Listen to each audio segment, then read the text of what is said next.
তো গাইস, বেগুন, আলু আর রান্না হচ্ছে ইলিশ মাছ। তো আমাদের ইলিশ মাছ সাধারণত সবার পছন্দ। তো আমি প্রথমে ইলিশ মাছটা কেটে নিচ্ছি। আর যখনই আমি ইলিশ মাছটা কাটলাম, 3 নাম্বার ইলিশ মাছে ছিল মাছের ডিম। মাছের ডিম কে কে পছন্দ করেন কমেন্ট অবশ্যই জানাবেন। তো আমি এখানে জিরা বেটে নিয়েছি, পেঁয়াজ, আর আমি সব সাজিয়ে নিয়েছি।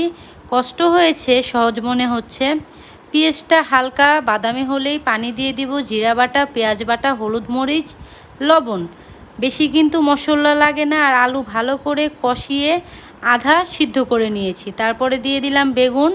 বেগুন কষানো হতেই আমরা দিয়ে দিব পানি। পানি দেওয়ার পরে এক এক করে আমরা ইলিশ মাছ দিয়ে দিব। তো ইলিশ মাছ দেখেন ঝোলের কালারটা কি সুন্দর হয়েছে, অসাধারণ। আর আমি সব ঘরের মশলা ব্যবহার করি, ঘরে বানানো।